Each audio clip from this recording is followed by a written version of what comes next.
सृष्टी, तुझ्या भाषणातून या नाकर्त्या सरकारला काहीतरी दृष्टी मिळावी अशीच आजच्या मेळाव्याची इच्छा आहे.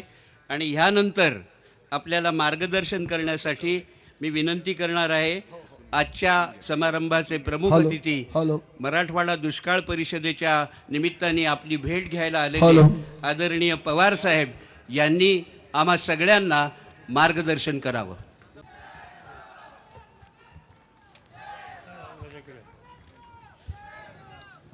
शांत राहा, शांत राहा, शांत राहा.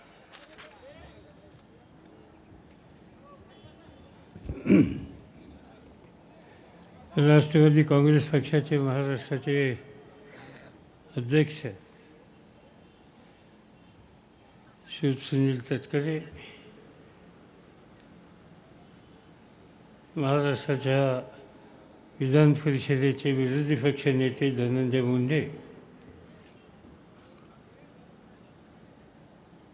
विधानसभेतले गटनेते जयंतराव पाटील, विधिमंडळ राष्ट्रवादी पक्षाचे नेते अजित पवार, दिलीपराव वळसे पाटील, व्यासपीठावरचे सर्व प्रमुख सहकारी मित्र, त्यांनी या कार्यक्रम आयोजित करण्याच्यासाठी कष्ट घेतले, ते औरंगाबाद जिल्ह्यातले राष्ट्रवादी काँग्रेस पक्षाचे सगळे प्रमुख नेते,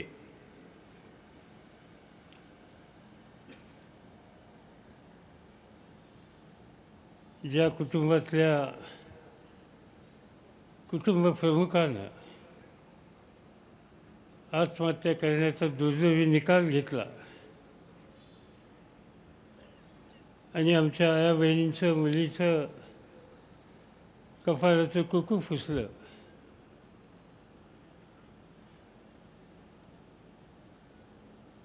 त्यांच्याबद्दल काही बोलावं असं मला वाटत नाही. पण या ज्या लेकी बाळी आहेत, मुली आहेत, त्यांच्या संसाराला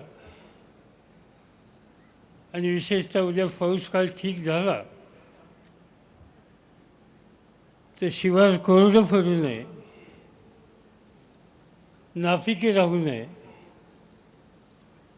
यासाठी काही बी बियाणं, खतं, औषधे घेण्याच्यासाठी फुल ना फुलाची पाकळी म्हणून एक 15,000 रुपयाचा धनादेश या ठिकाणी ज्यांच्याकडे सुपूर्द केला, या तुमच्या माझ्या सगळ्यांच्या लेकीबाळी आणि जिल्ह्यातून आलेले आपण सगळे बंधू भगिनी, तरुण मित्रांनो,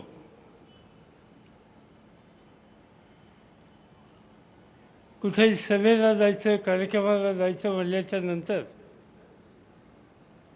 आपल्या सगळ्यांची भेट होते, याचा एक आनंद असतो. पण आजची ही आनंदाची सभा नाही आहे. ज्या वेळेला एक मुलगी या ठिकाणी येते, काखेत ताना मुलगा आहे, बाळ आहे, आणि तिच्या कपाळाचं कुकू फुसलेलं आहे, तिचा चेहरा बघितल्याच्या नंतर तुम्हाला मला अस्वस्थ करण्याच्या संबंधीची परिस्थिती निर्माण होते. आणि जी काही माहिती सरकारच्याकडून मिळाली, एकट्या औरंगाबाद जिल्ह्यामध्ये 146 जणांनी आत्महत्या केल्या आणि ही 146 कुटुंब आज पुळकी झाली.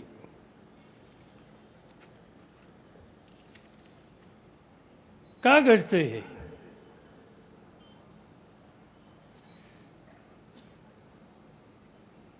दुष्काळ कधी महाराष्ट्रामध्ये पडला नव्हता असं नाही.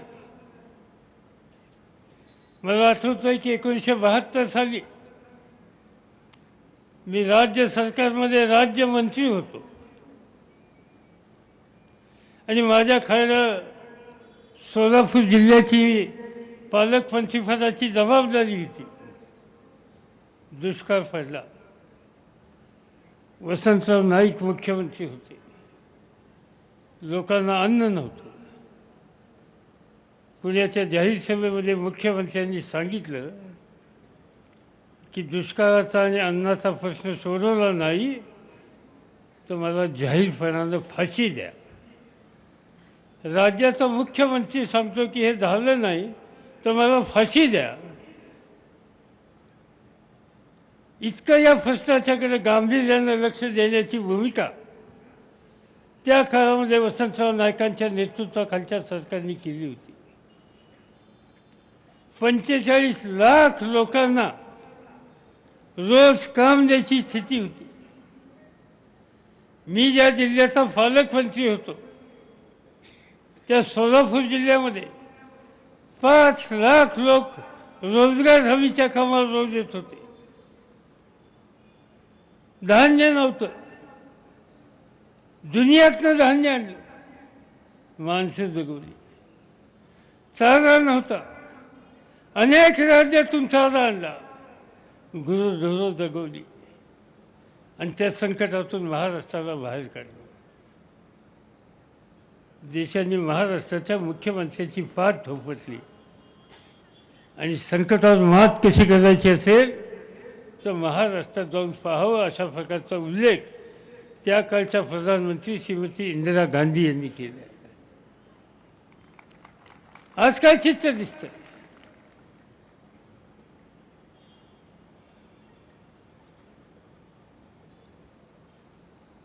ज्याच्या मनगटामध्ये ताकद कष्ट करण्याची हिंमत आहे.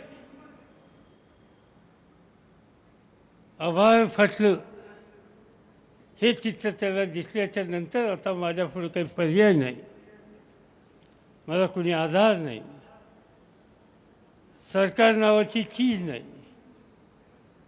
मुलाबाळांचं दुःख बघवत नाही आणि म्हणून आत्महत्याच्या रस्त्याला तो जाण्याचा विचार करतो. राज्यामध्ये काही हजार लोकांनी आत्महत्या केल्या. तुमच्या जिल्ह्यामध्ये 146 जणांनी आत्महत्या केल्या आणि मराठवाड्यामध्ये एक जिल्हा असा नाही की कुणी ना कोणीतरी आत्महत्या त्या ठिकाणी केली. हा दुष्काळ संबंध देशामध्ये उत्तर प्रदेशमधले 90% जिल्ह्यामध्ये दुष्काळ आहे. कर्नाटकमध्ये दुष्काळ आहे. मध्य प्रदेशमध्ये दुष्काळ आहे. तेलंगणामध्ये दुष्काळ आहे. राजस्थानमध्ये दुष्काळ आहे. महाराष्ट्रात दुष्काळ आहे. पण या दुष्काळाची सगळ्यात गंभीर स्थिती कुठं असेल तर ती महाराष्ट्रात आहे आणि विशेषतः मराठवाड्यामध्ये. ज्या मराठवाड्याने एकेकाळी महाराष्ट्राचा ज्वारी बाजरीचा प्रश्न सोडवायला इथल्या बळीराजांनी पडेल ते कष्ट केले. मोत्यासारखं जोंधळ्याचं पीक पिकवलं आणि राज्याच्या भुकेच्या प्रश्नाची सोडवणूक केली. आज त्याच मराठवाड्यामध्ये स्वतःवरचा विश्वास राहिलेला नाही आणि म्हणून आत्महत्याच्या रस्त्यावर माणसं जायला लागली. हे चित्र बदललं पाहिजे. आज काय दिसतं?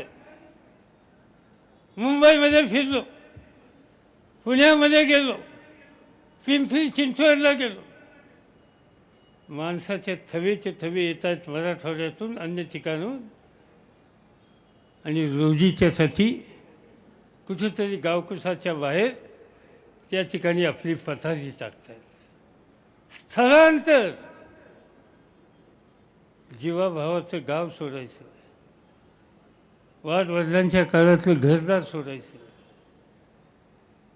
ज्या काळी आईशी आईसारखं प्रेम केलं ते शिवार सोडायचं आणि कुठं जाऊन झोपडपट्टीमध्ये राहायचं. ही अवस्था या देशातल्या, या राज्यातल्या आणि या विभागातल्या शेतकऱ्याच्या यावं. कसं हे राज्य करते?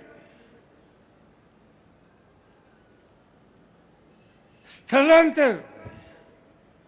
एकदा स्थलांतर झाल्याच्या नंतर ते घर लवकर उठत नसतं. पुन्हा किती वर्ष लागतील सावरायला माहिती नाही. या दुष्काळामध्ये आपण बघतो, ज्याचा उल्लेख या ठिकाणी केला जयंतरावांनी आधीच्या वक्त्यांनी, प्यायला पाणी नाही. सुदैवानं या देशामध्ये अन्नधान्याची कमतरता नाही आहे. माझ्याचकडे 10 वर्ष देशाच्या शेतीची जबाबदारी होती आणि त्यावेळेस आम्ही हिंमत केली आणि ठरवलं की अन्नधान्याच्यासाठी भारताला कोणाच्या पुढं पदर फसवावं लागणार नाही याची काळजी घ्यायची. शेतकऱ्याच्या मालाला किमती दिल्या, बी बियाणं पुरवलं, डोसक्यावरचं कर्ज माफ केलं आणि आज हिंदुस्थानमधल्या कोट्यावधी लोकांची तर भुकेची गरज आपण भागवली. पण जगातल्या 18 देशातल्या लोकांना अन्नधान्य पुरवण्याचं काम हा भारत देश करतोय, माझा बळीराजा करतोय. हे काम या देशामध्ये आपण करू शकतो. आणि म्हणून धान्याची कमतरता नाही आहे, कमतरता आहे ती पाण्याची, कमतरता आहे ती संसार कशी चालवायची, कमतरता आहे की गुरंढोरं कशी जगवायची, कमतरता आहे की डोक्यावरचं कर्जाचं ओझं त्यातनं बाहेर कसं यायचं या संबंधीच्या शासकीय धोरणाची. आणि हे सगळं बदलाच्या संबंधीची काळजी आपल्याला घ्यायची.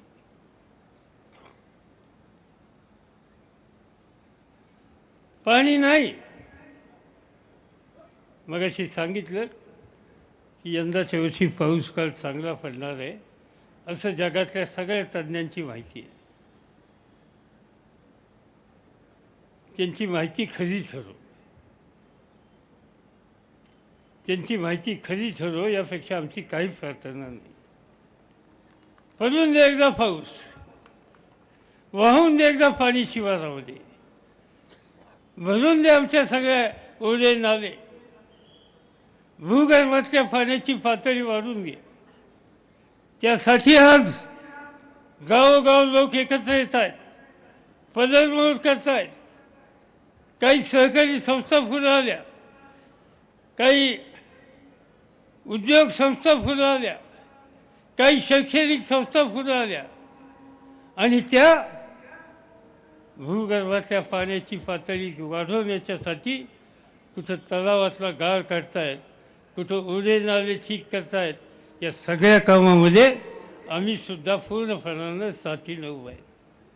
मी तर महाराष्ट्रातल्या सगळ्या साखर कारखान्यांना सांगितलं की सरकार कोणाचंही असो, भूगर्भातल्या पाण्याची पातळी वाढवण्याच्यासाठी जर काही होत असेल तर प्रत्येक कारखान्यांनी 10-10 लाख रुपये मुख्यमंत्र्याकडे पाठवावेत आणि आपापल्या भागामध्ये 15 लाख रुपये खर्च करावेत आणि आपल्या भागातलं शिवारसुद्धा नीटनेटकं करावं.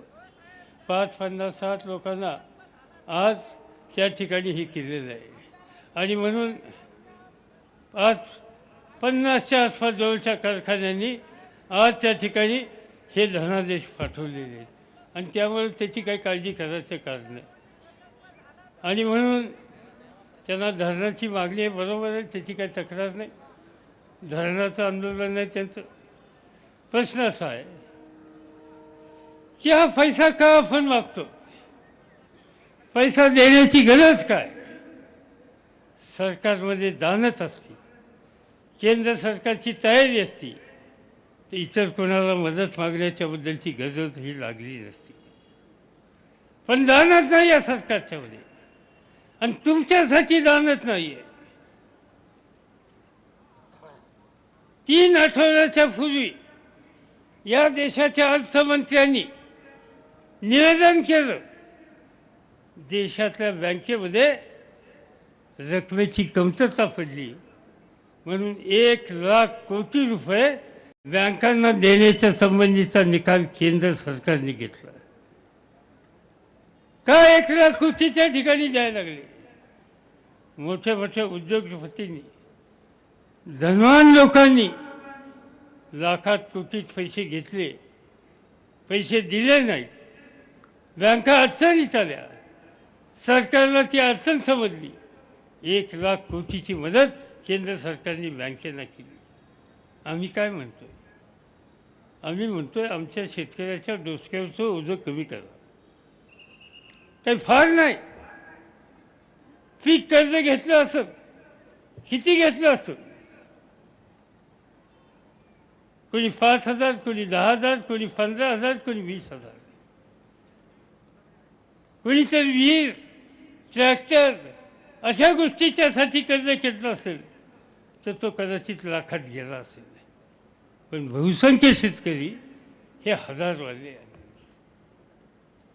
सरकारने सांगितलं फार की आम्ही आता पुनर्गठन करणार आहोत. पुनर्गठन म्हणजे काय? नवं जुनं. आपल्याला माहिती आहे नवं जुनं. आणि या नव्या जुन्यामध्ये या नव्या सरकारचा निर्णय नवा असा आहे की तुमच्या डोसक्यावरचं कर्ज 30 तारखेला जमा झाल्याचं दाखवायचं आणि 31 तारखेला तुम्हाला कर्ज दिलं असं दाखवून ती रक्कम तुमच्या नावे टाकायची. आणि एकदा ही रक्कम टाकली की तुम्हालाही वाटतं की आपलं कर्ज थांबलं. बाबा तुझं कर्ज थांबलं नाही. ही सरकारने गंमत केली, चेष्टा केली. सरकारने केलं काय?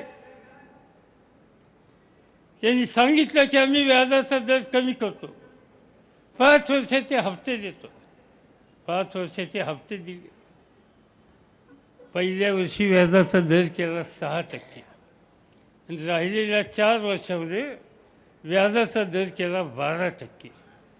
म्हणजे 4 वर्षाचे 12% गुणिले 4 48% आणि पहिल्या वर्षाचे 6 म्हणजे 54%. 5 वर्षात आमच्या 10,000 रुपयाच्या कर्जाचं व्याज 54% वाढणार आणि पदरात काही पैसा नाही. कारण नुसतं नवं जुनं केलेलं आहे. आणि सांगतात 50,000 कोटी रुपयाचं पीक कर्जाचा प्लॅन मुख्यमंत्र्यांनी मंजूर केला. अरे कसला मंजूर केला? आमच्याकडे गावाकडे म्हणतात लबाडाला घरचं अवतान जेवल्याशिवाय खरं नाही. अवतान दिलं, जेवासाठी या म्हणून सांगितलं. गावाला सांगितलं आज गाव जेवण आहे. कुणी घरामध्ये चूल पेटवायची नाही. मंडळीला खरं वाटलं. आईला म्हणलं काय भारी माणूस आहे, गाव जेवण घालतोय आज. गेली सगळी ताटं बिटं घरातली घेऊन. कसलं काय? तासभर बसली, आजभर बसली, 2 तास बसली, कोणाचा काही पत्ता नाही. आणि पत्ता नाही म्हणून एकाने विचारलं कुठे गेला तो? ज्यांनी बोलवलं, ज्याचं अवतान होतं त्याचं कुठं गेलं? दुसऱ्यांनी सांगितलं का तुम्हाला काय अक्कल आहे का? अवतान देणारा कोण होता हे बघितला का? तो देतो म्हणला की लगेच ताटे घेऊन निघाला आहे. जा म्हणलं घरात जाऊन आणि कारवानीला सांगा की पुन्हा चूल पेटव. आणि ती घरात आल्या म्हणते की अरे तू बाहेर जेवायला गेलतात आता मला चूल पेटवायला सांगतो. ना बाहेर किंमत ना घरात किंमत. ही सरकारच असलं आहे. आणि म्हणून असल्यावर विश्वास ठेवायचा नाही. पण तुम्ही भारी. मोदी साहेबांनी सांगितलं औरंगाबादला येऊन अच्छे दिन आएगे. लोक घराघरात चर्चेच्या आईला कसले दिवस आता येणार काही कळत नाही. कोण म्हणतं माझ्या घरात गाडी येणार, कोण म्हणतं फिटलं. आज काय फिटलं? सगळं फिटलं म्हणजे. मोदीचं राज्य आलं की डोसक्यावरचं सगळं फिटलं. सगळं फिटलं सांगत गेले. आता कळायला लागलं पदराचं काहीच पडलं नाही, पण हाय ते बी फिटायची वेळ आली. ही गमतीची गोष्ट आहे. सांगितलं मोदी साहेबांनी हे. म्हणजे गरीब घरचा माणूस आहे. ठीक आहे बाबा, गरीब घरचा आहे तर आम्ही सन्मान करतो, आमची काही तक्रार नाही. पण हे करणार ते करणार ते करणार ते करणार सगळं सांगत बसले. आणि तुम्हालाही वाटलं आता फारदा बघितलं म्हणजे ह्यांचं आता जर ह्यांचंही बघू. आणि म्हणून ह्यांचंही बघून बघितलं आणि काय कळलं? ईश्वराची गोष्ट माहिती आहे का मारुतीच्या बिंबीतली? हां, उन्हाळ्याचे दिवस गावाच्या बाहेर मारुतीचं मंदिर, मारुतीची बिंबी मूर्ती, 2-4 पोरं खेळत होती. एकाने बोट घातलं बिंबीत बोट घातलं आज होता इचू. इचूने मला झटकन हात काढला. दुसऱ्याने विचारलं हात का काढला. लई गार म्हणले. आज गार होईल का असं म्हणले. एवढ्या उन्हात म्हणले बा मी बी घातलो पण घातलं पण त्यालाही डंक बसला. तशी आज स्थिती केली देशाची. तुम्हाला सगळ्यांना वाटलं घाम लागतंय. हल्ला शिक्का. आणि आता म्हणतात हो गई भूल कमल का फूल.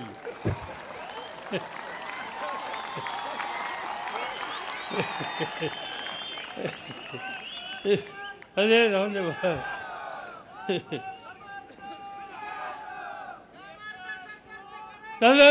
तर आता ह्या पद्धतीनं त्यांनी सांगितलं.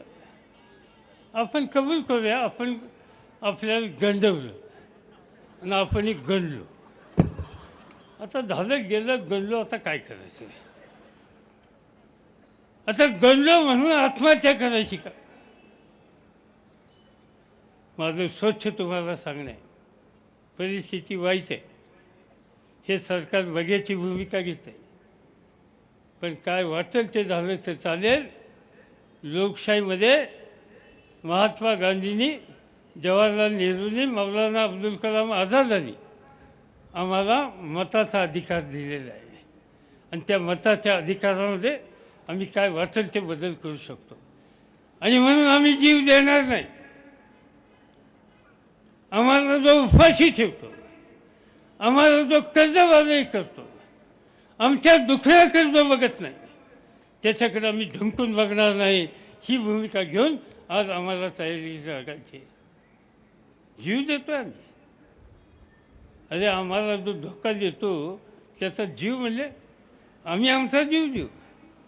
आमच्या मनगटात ताकद आहे शेतकऱ्याच्या. आमच्या बळीराजाच्या नव्या पिढीच्या मनगटामध्ये ताकद आहे. आम्ही जीव देणारे नाही. आम्ही लोकशाहीच्या माध्यमानं अहिंसेच्या मार्गाने जाऊ. पण आम्हाला जीव द्यायची परिस्थिती कुणी असेल त्याला न जगून देण्याची परिस्थिती आम्ही केल्याशिवाय गप्प बसणार नाही. ही भूमिका आम्हाला त्या ठिकाणी करायची आहे. आणि त्यासाठी जागरूक होण्याची वेळ आज आलेली आहे. काय आपण उदाहरण पाहिलं. एक मुलगी बोलली बिचारी या ठिकाणी. तिने सांगितलं तिचं दुःख. शिकती कुठं पुण्याला. तिच्या शाळेत मी गेलो होतो. जैन समाजाची त्या ठिकाणी एक शैक्षणिक संस्था आहे. आणि लातूरला भूकंप झाला होता त्यावेळेस ते लोक काम करत होते. आणि भूकंपग्रस्तांच्यामध्ये ज्यांचे आई वडील गेले त्यांची मुलं सांभाळायचं काम आम्ही करायला तयार आहोत हे त्यांनी मला सांगितलं. मी त्यांना जागा दिली. सरकारच्या तर्फे पैसे दिले. समाजाने पैसे दिले. त्यांनी वसतिगृह बांधली, शाळा बांधली आणि त्या मुलांचं संगोपन केलं. आता तेच लोक दुष्काळी भागातल्या मुलांना गावोगाव हिंडून ज्यांचे आईवडील नाहीत त्यांना घेऊन जात आहेत, त्यांना जगवत आहेत, त्यांना शिकवत आहेत. आम्ही त्यांचे आभारी आहोत. पण ती पोरगी बिचारी या ठिकाणी आली. तिचे घरचे लोक राहिलेले नाहीत. आणि ती तुमच्यापुढे येऊन सांगते की हे दिवस बदला. हे दिवस बदलायची ताकद ही तुमच्यामध्ये आहे. पण हे सरकार बघायला अजिबात तयार नाही. इथं सांगितलं गेलं गुराढोरांची काय अवस्था आहे. मला आठवतं की 3 वर्षाच्या पूर्वी 2 वर्षाच्या पूर्वी मी केंद्र सरकारमध्ये मंत्री होतो. दुष्काळ ऐकला या ठिकाणी. ठिकठिकाणी गुराच्या छावण्या मी बघितल्या. हजारो जनावरं छावणीमध्ये होती. अनेक लोक भारी. जनावरं सगळी छावणीत. एक घरचा गणित या ठिकाणी. गाईचं दूध तिथं काढणार, दूध विकणार आणि सरकार चारा घालणार. आणि लाखो जनावरांना या पद्धतीनं चारा छावण्या काढण्याच्या संबंधीचा ऐतिहासिक निकाल त्यावेळच्या काँग्रेस राष्ट्रवादीच्या सरकारने केला आणि राबवला. गुरंढोरं मरून दिली. आज रस्त्यांनी तुमच्या भागातनं कुठेही निघालो तर गुरंढोरं रस्त्यांनी चाललेली आहेत. सगळी हाडं दिसतात आणि चाललीत कुठं? बाजारामध्ये. कोण घेतं त्याला? कोण घेतं सांगा? शेतकरी घेतो, चांगला माणूस घेतो. दुर्दैवानं त्या गाय जातात कसाबखान्यामध्ये. कायदा या देशामध्ये की गायीची हत्या करू नका, याच भाजपवाल्यांनी सांगितलं आणि उघड्या डोळ्यांनी आज गायी त्या ठिकाणी चाललेल्या आपल्याला बघायला मिळतात. एक आठवड्याचा बाजार असा नाही की त्या ठिकाणी जनावरांची संख्या इतकी प्रचंड,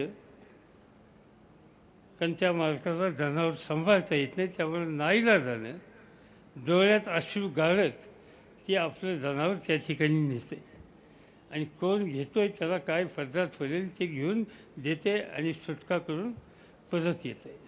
आज ही अवस्था गुराढोराची झाली. उद्या पाऊस काळ चांगला झाला ते शिवारात नांगर कोण घालणार? अवतारा काय झोपायचं? सिनेमामध्ये दाखवते की अवतारा स्वतः माणूसच झोपला. नाही, ही परिस्थिती आम्हाला करायची, ही परिस्थिती बदलायची. आजच्या सरकारने आज ही अवस्था आपल्याकडे आली. चारा देता येत नाही. एवढं मोठं राज्य, एवढा मोठा देश आणि गुराढोरांना जगण्याच्यासाठी, मुक्या पाण्याला जगण्याच्यासाठी आम्ही चारा देऊ शकत नाही. शरम वाटली पाहिजे राज्यकर्त्यांना, राज्याच्या खुर्चीवर बसण्याच्या समोर. आज ही अवस्था त्या ठिकाणी झाली. काय मागतात मुलं? मुलं म्हणतात की या माझ्या शिक्षणाला खंड पडायला नको. 2-3 वर्षाच्या पूर्वी तुमच्याकडे परिस्थिती होती. राजेश टोपे शिक्षण खात्याचे मंत्री होते. त्यांच्याकडे चौकशी केली. त्यांनी माहिती दिली की मराठवाड्यामध्ये मुलांना शिक्षण पुरं करता येतं नाही, काहीतरी मदत केली पाहिजे. आम्ही विचार केला सगळ्यांनी बसून. त्यांना म्हटलं की किती मुलं दुष्काळी भागाची यादी म्हटलं तुम्ही करू नका, कॉलेजच्या प्राचार्याकडनं घ्या आणि ज्याला मदत केली पाहिजे अशांची यादी करा. प्राचार्याकडनं घेऊन त्यांनी यादी गोळा केली. सरकारतर्फे 35,000 विद्यार्थ्यांना चेकने पैसे दिले त्याचं शिक्षण चालू ठेवण्याचं. राष्ट्रवादी काँग्रेस पक्षाच्या वतीने जाहिरात नाही आम्ही केली, त्याची मदत केली. आज या ठिकाणी पुण्याचे नगरसेवक बसले. अनिल भोसले त्यांचं नाव आहेत का? हां, अच्छा, आत्ता आले होते. त्यांनी सांगितलं मला येण्याच्या पूर्वी, इथली स्थिती बघितली, मला अत्यंत वाईट वाटते. माझं घरचं बरं आहे, काही करतो. माझ्या पुण्यामध्ये कारखाने सगळ्यांशी संबंध चांगले आहेत. 2-3 कोटी रुपये मी गोळा करून देतो, पण मराठवाड्यातल्या विद्यार्थ्यांचं शिक्षण थांबवून देऊ नका. इथल्या मुलांना शिक्षणाच्यासाठी खंड पडून देऊ नका.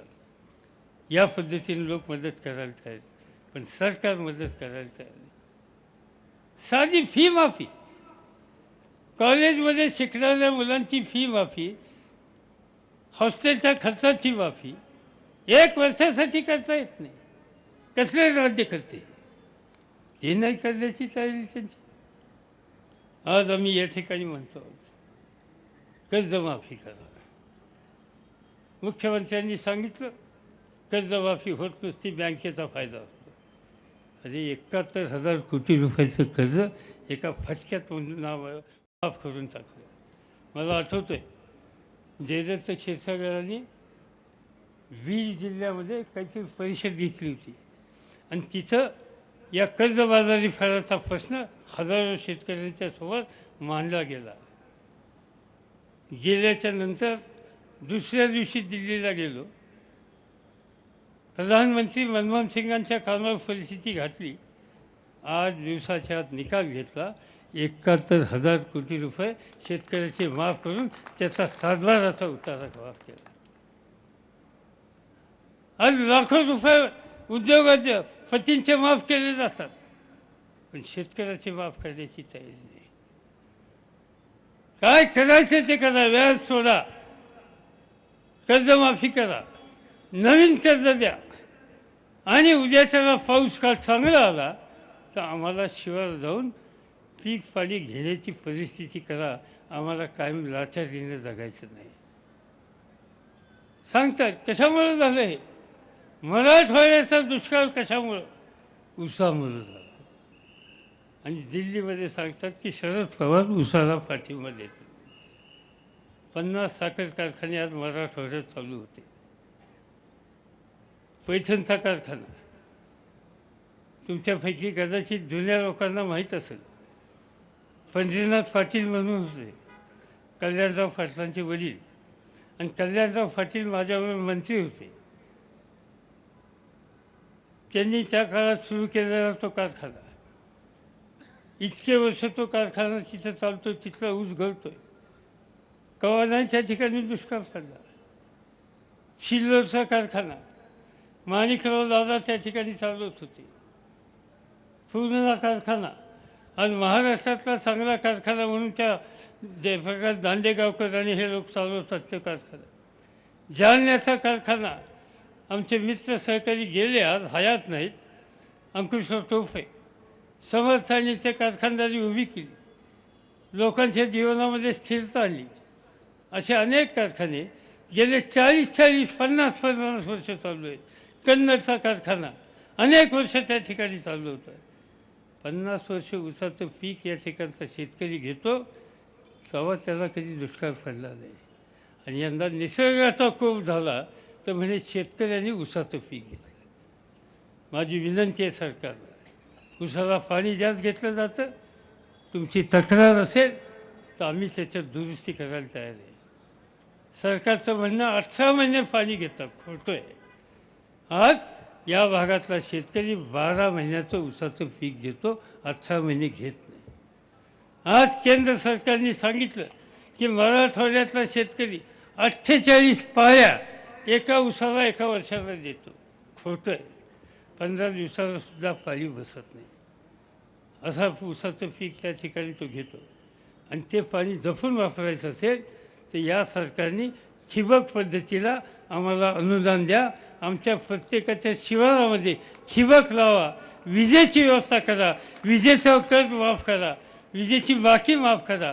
आम्ही थेंबानं पाणी घेतो आणि पिकं वाढवतो आणि सोन्यासारखं पीक काढून आमच्या संसाराचं भर टाकत नाही तर देशाच्या संपत्तीमध्ये भर टाकतो. एवढी धमक आज मराठवाड्याच्या शेतकऱ्यांच्यामध्ये आहे. आणि म्हणून त्या रस्त्यांनी जाण्याच्या संबंधीचा निकाल आपल्याला घ्यायचा. त्यासाठी आम्ही सरकारला सहकार्य करायला तयार आहोत. तिथं मी राजकारण आणू इच्छित नाही. निवडणुकीला वेळ आहे, ज्यावेळी येईल त्यावेळी बघू. पण आज संकटग्रस्त मराठवाड्यातल्या शेतकऱ्यांना, गुराढोरांना बाहेर काढण्याच्यासाठी जे जे करावं लागेल ते करण्याच्यासाठी कुठल्याही सरकार सहकार्याची भूमिका घेत असेल तर या ठिकाणी बसलेले आमचे सगळे सहकारी सरकारला सुद्धा सहकार्याचा हात देईन.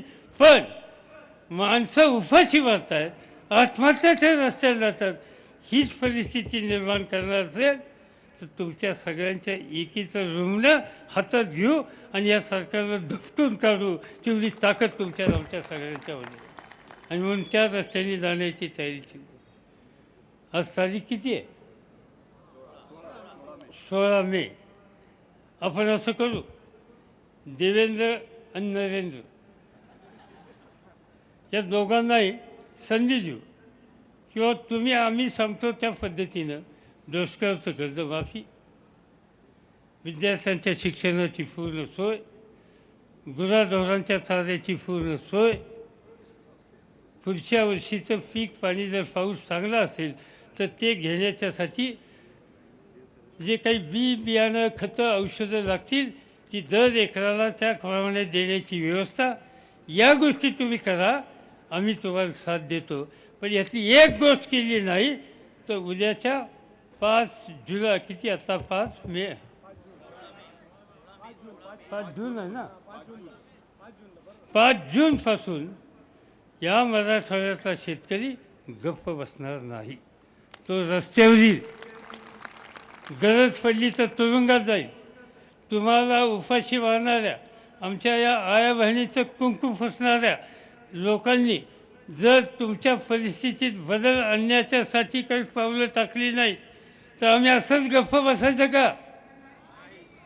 वेळ प्रसंगी संघर्ष करण्याची, रस्त्यावर उतरायची आणि तुरुंगात जायची तयारी आहे का नाही? हात वर करा. पक्क ठरलं? ठीक आहे, आता ठरलं. या ठरल्याच्या संबंधीचा या एका विचारानं त्या सगळ्या गोष्टीच्या तयारीला आपण लागूया. आपण परिस्थितीत बदल होईल अशा प्रकारची अपेक्षा या ठिकाणी करतो आणि फार मोठ्या संख्येनं आपण जमलात त्याबद्दल तुम्हाला धन्यवाद देऊन मी माझे 2 शब्द संपवतो.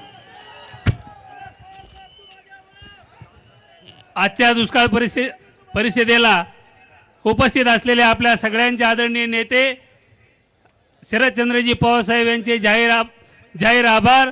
तसेच व्यासपीठावर उपस्थित असलेले महाराष्ट्रातील सर्व नेते मंडळीचे आभार. तसेच औरंगाबाद जिल्ह्यातील सर्व आपदग्रस्त शेतकरी कुटुंबियाचे आभार. ह्या दुष्काळी परिस्थितीला उपस्थित असलेल्या सर्व कार्यकर्त्याचे, पत्रकार बंधूचे मनापासून आभार. राष्ट्रवादी काँग्रेस शेतकऱ्याला वाऱ्यावर सोडणार नाही, आम्ही तुमच्या सोबत आहोत. धन्यवाद. शेवटी एवढंच म्हणतो, आभाळ रुसले म्हणून काय झालं, अजून माणुसकी जिवंत आहे. धन्यवाद.